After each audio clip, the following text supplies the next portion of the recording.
শুভ সকাল সবাইকে। কেমন আছেন আপনারা? শুভ সকাল, ভালো আছি। আপনি কেমন আছেন? এই তো ভালো আছি। আমার হাতে একটা বই, আমাকে খুলনা আর্ট একাডেমির স্যার মিলন স্যার একটা বিষয়ে আলোচনা করার অনুমতি দিয়েছে, যেটা আজকে আমি আপনাদের সামনে আলোচনা করব। তো আমরা আজকে শুরু করি। আপনারা সবাই খাতা কলম নিয়ে প্রস্তুত হন। কিছু প্রশ্নের মতো থাকলে লিখে নেবেন। বইটির নাম হচ্ছে বাংলাদেশের 10 চিত্রশিল্পী। আজকে আমরা এদের নিয়ে আলোচনা করব। শুরু করি। 10 চিত্রশিল্পী, বইটির লেখক রফিক হোসেন। আজকে আমরা যে ব্যক্তি সম্পর্কে জানবো তিনি হলেন আমাদের শিল্পচর্চা জয়নুল আবেদিন। তাহলে আমরা এখন শুরু করি। অনেক শিল্পানুরাগী ও শিল্পরসিক মনে করেন এবং জয়নুল আবেদিন সম্পর্কে প্রায়ই বলে থাকেন যে যেহেতু তার বাড়ি ব্রহ্মপুত্র নদীর তীরে ছিল এবং তিনি গ্রামে জন্মগ্রহণ করে গ্রাম্য পরিবেশে লালিত পালিত হয়ে ওঠেন, সেহেতু সম্বন্ধে একটা প্রচলিত ধারণা আছে যে শিল্পী হলে অবশ্যই প্রকৃতি প্রেমিক বা প্রকৃতিবাদী হবেন। এটা আংশিক সত্য হলেও বাস্তবতার সাথে এই ধারণার কোনো সম্পর্ক নেই। শিল্পীর মধ্যে সৌন্দর্য প্রীতি থাকা প্রকৃতির নিয়ম। তাই বলে সব শিল্পী প্রকৃতি প্রেমিক হবেন বা সৌন্দর্যের উপাসক হবেন এমন কোনো নিয়ম নেই। সৌন্দর্য বোধের কোনো ধারাবাধা নিয়ম নেই। সৌন্দর্য সম্বন্ধে প্রত্যেক মানুষের নিজস্ব একটা ধারণা আছে। এটা একটা সম্পর্কিত শব্দ, রিলেটিভ টার্ম। নন্দন তাত্ত্বিক দৃষ্টিকোণ থেকে বিচার করলে জয়নুল আবেদিনকে প্রকৃতি প্রেমিক বলে আখ্যায়িত করা যায় না। তিনি সৌন্দর্যের উপাসক ছিলেন, কিন্তু তার সৃষ্টিগুলো সুন্দর। প্রকৃতির জায়গান করা তার শিল্পকর্মের মুখ্য উদ্দেশ্য ছিল না, বরঞ্চ তিনি ছিলেন তার উল্টো।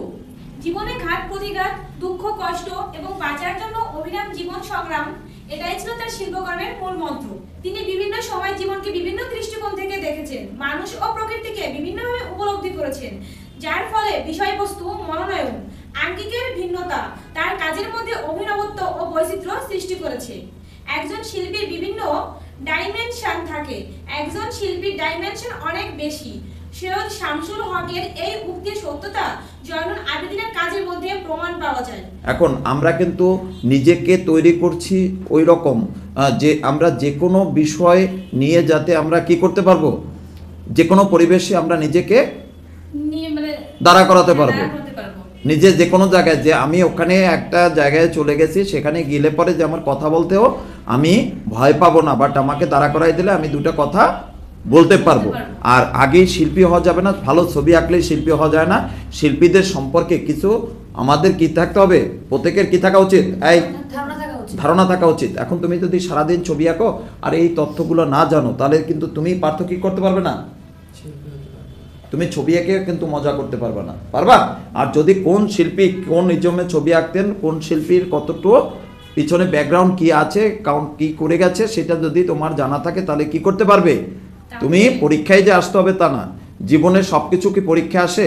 তুমি 9-এর বই অতিক্রম করছো, 10-এর বই অতিক্রম করছো, সারা বইটা পড়েছো, তার ভিতর থেকে কি সব প্রশ্ন ছিল না, কিন্তু সব পড়েছো, তাই না?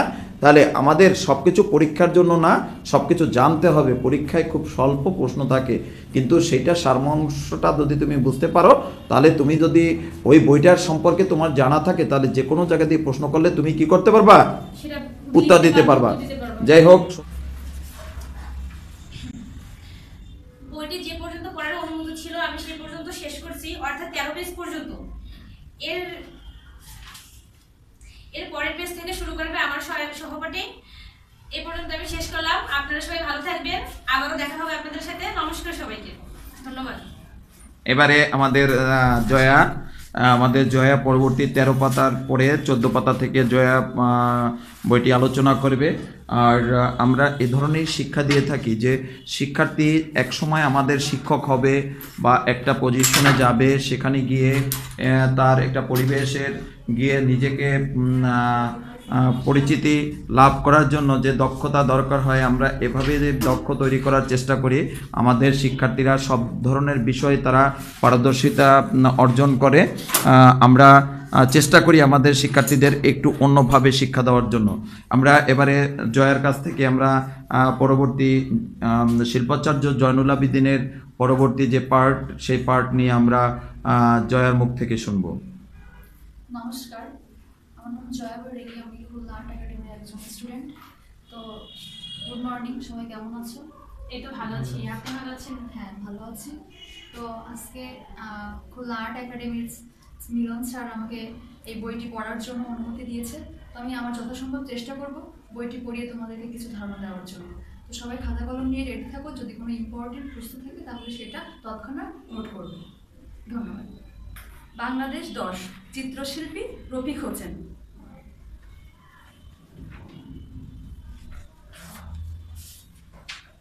তো আমার সহপাঠী উনি শেষ করছেন 13 পেজ থেকে, এবার আমি 14 পেজ থেকে শুরু করলাম। এক মুঠো খাবারের আশায় লাখ লাখ মানুষের মিছিল তৎকালীন বাংলার রাজধানী কলকাতা অভিমুখে রওনা হলো। রাজধানীর রাজপথে অলিতে গলিতে গৃহহীন আশ্রয়হীন বুভুক্ষ মানুষের ভিড় ক্রমশ বৃদ্ধি পেতে লাগলো। মানুষ কুকুরের মুখের খাবার কেড়ে খেতে লাগলো। তারা রাস্তার উপর পাশাপাশি একসাথে ঘুমাতো। মানুষ ও কুকুরের মধ্যে কোনো পার্থক্য রইল না। রাজপথের ওপার ছিন্ন মূল মানুষের শবদেহ স্তূপ আকারে জমে উঠল। শত সহস্রাধিক মৃতদেহ নদীর স্রোতে ভেসে গেল। আরো কত মানুষকে নিচে পুঁতে ফেলা হলো। চিল শকুন ছিঁড়ে খেতে লাগলো অনেক মানুষের লাশ। জোয়ার দিকে তেমন পেশিবিদ্যা সম্বন্ধে গভীর জ্ঞান ও চরিত্র বিশ্লেষণের ক্ষমতা প্রমাণিত হয়েছে। তো এ পর্যায়ে আমার দায়িত্ব এখানেই শেষ। আমাকে যেটুকু পড়ানোর অনুমতি স্যার দিয়েছিলেন আমি তোমাদেরকে আমার সাধ্যমতো বোঝানোর চেষ্টা করেছি। তো এরপর আমার সহপাঠী আবার এখান থেকে শুরু করবেন। তো সকলকে ধন্যবাদ। আমার ভুল হলে কিছু মনে করবেন। নমস্কার। নমস্কার। নমস্কার। খুলনা আর্ট একাডেমি মিলন স্যার আমাদের আজকে একটা বই থেকে কিছুটা অংশ পড়ার অনুমতি দিয়েছেন। আমার সহপাঠীর পড়ার পর থেকে আমি শুরু করছি। বাংলাদেশের 10 শিল্পী, লেখক রফিক হোসেন। তিনি কখনো কাজের মধ্যে জটিলতার আকার ব্যবহার করেননি বা বুদ্ধির অহেতুক মারপ্যাচ দেখিয়ে শিল্প রসিক ও দর্শকদের হতবুদ্ধি করার চেষ্টা করেননি। উপরন্তু তার কাজগুলো সহজ সরল, যা সরাসরি দর্শকের হৃদয় স্পর্শ করে। সরোজিনী নাইডু তার দুর্ভিক্ষের লেখচিত্র সম্বন্ধে বলেন, দে আর মোর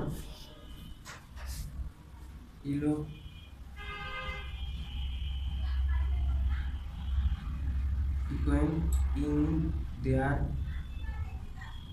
poignant appeal than the most eloquent and emotional words. জননীদের লেখচিত্রগুলোর মধ্যে একদিকে যেমন বাঁচার জন্য সংগ্রাম, দুঃখ দুর্দশা, নিঃস্ব নিপীড়িত ও অবহেলিত মানুষের হৃদয় হাহাকার ধ্বনি রয়েছে, অপরদিকে তেমনি অন্যায়, অবিচার এবং শোষণের বিরুদ্ধে তীব্র প্রতিবাদ স্পষ্টভাবে উচ্চারিত হয়েছে, যা স্থান কাল পাত্র নির্বিশেষে দেশ কালের সীমানা অতিক্রম করে শিল্পের সর্বজনীন আবেদন সৃষ্টি করতে সক্ষম হয়েছে। এদিক থেকে বিচার করলে তার কাজগুলোকে বাস্তবায়তার চেয়ে অধিক আমরা বাস্তব পূর্বে আমাদের দুজন শিক্ষার্থীদের ক্লাসে যে একটি বিষয় আলোচনা করে পড়ার অনুমতি দিয়েছিলাম, তাদেরটা শুনছেন। আপনার বর্তমান আমাদের একজন শিক্ষার্থী সেও পড়ছে, তার বিষয়টা আপনারা শুনলেন। আমরা এতে করে বোঝাতে পারি বা বুঝতে পারি যে সবার দক্ষতা এক নয় এবং সবাই এক পরিবেশে তৈরি হয়নি। একজন শিক্ষার্থী ছোটবেলা থেকে তার দক্ষতার আর তার পরিবার থেকে দক্ষতার কিছুটা স্পর্শ পেয়ে সেই দক্ষতায় সে বেড়ে ওঠে, কিন্তু দেখা যায় পার্থ হয়তো পড়াশোনা করেছে, এরকম কখনো প্রস্তুত ছিল না যে এভাবে বই নিয়ে আলোচনা করে তার ক্লাসে অন্যকেও তার বোঝাতে হবে। তাই হয়তো বা তার বোঝানোর বা এটা তার আজকে প্রথম, এটা আমরা বুঝতে পারছি। এটা আমরা কোনোভাবে লজ্জিত না হয়ে আমরা এভাবে আমরা প্র্যাকটিস করলে আমরা ভবিষ্যতে হয়তো বা আমাদের শিক্ষার্থীরা ভালো একটা স্থানে পৌঁছে যেতে পারবে। আমরা শুনতে চাই পার্থর মুখী। পার্থ, কেমন আছেন? Hello sir. ভালো আছেন তো? আজকে শীতের সময় আমরা যে শীতের তীব্রতা, শীতের যে অনুভব করছি, আমরা তার জন্য আমরা টুপি টুপি পরে একটা বেশ শীতের পোশাক আমরা পরে আছি। আমরা সেই মুহূর্তটাই ভিডিওটা ধারণ করলাম। তো আমরা এই যে দুজন আপনার সহপাঠীর দুজন পড়লো, প্রথম শম্পা পড়লো, পরবর্তীতে জয়া পড়লো, ওদের প্রশ্নগুলো কি আপনি বুঝতে পারছিলেন? হ্যাঁ স্যার। কিন্তু আপনি পড়তে গিয়ে কি ভয় পাচ্ছেন, বাট নার্ভাস ফিল করছেন? একটু নার্ভাস ফিল করছেন। আপনি কি জীবনে প্রথম কি এরকম কোনো পরিবেশে দাঁড়াইছেন, না স্যার, নাকি আগে কখনো এরকম পড়ানোর জন্য আপনি দাঁড়াইছিলেন? স্কুলে দাঁড়াইছি। স্কুলে দাঁড়াইছেন, মানে আপনাকে পড়তে দিছিল? আচ্ছা, তাহলে এটা আমরা রেগুলার করি, তাহলে কি এই সমস্যাটা কি সমাধান করা সম্ভব কিনা? হ্যাঁ স্যার। আচ্ছা, সুন্দর। তাহলে আমরা আজকে পার্থকে এখানেই শেষ ক্লোজ করে দেবো। আমরা এখন পরীক্ষার পার্টে ঢুকে যাব। তো পার্থ যেখানে পড়ছিলেন কোন পর্যন্ত, ওই পাতাটা শেষ পর্যন্ত শুধু আলোচনা করবেন, কিন্তু তার আগে আমরা ভিডিওটা শেষ করার আগে আমরা শুনতে চাচ্ছি শম্পা, ক্লাসটা কেমন লেগেছে? জি স্যার, ক্লাসটা অনেক ভালোই লেগেছে। আপনি কি মনে করেন যে এভাবে যদি আমরা এক একটা শিল্পীর সম্পর্কে, এক একজন গুণী শিল্পীর সম্পর্কে যদি আমরা জানতে পারি বাট আলোচনা করে পড়তে পারি, তাহলে এটা কি ভালো? নাকি আমি কিছু প্রশ্ন দিলাম, আপনারা পড়ে আসলেন, আপনারা তাহলে ওইটা চান, কোনটা চান? স্যার, আপনার ক্লাসেও পড়তে চাই হবে, আর আপনি প্রশ্ন দেন সেটাও করতে চাই, দুটাই মানে আমরা যদি ভালো হবে। এখন থেকে দেখা যায় আমার অনেকগুলো বই আছে, এখন দেখা যায় সেই বইগুলো আপনারা এসে কি করতে পারেন, আইসে প্রথম সকালবেলা এসে ছবি আঁকা শুরু না করে আমরা প্রত্যেক দিন আধা ঘন্টা আমরা এভাবে লেকচার আকারে আমরা আলোচনা করে পড়াশোনা করব। জি, স্যার। তারপরে আমরা ড্রয়িং করা শুরু করব। জি। ঠিক আছে? তাহলে আমাদের পড়াশোনার মানে আমরা যে একটা রুটিন তৈরি করব, সেটা কিন্তু আমাদের এইভাবে তৈরি করব। ঠিক আছে? তাহলে আমাদের কি আজকে এই যে আলোচনা করে পড়াটা ভালো লেগেছে? জি স্যার, অনেক ভালো লেগেছে। ঠিক আছে, থ্যাংক ইউ। বসুন।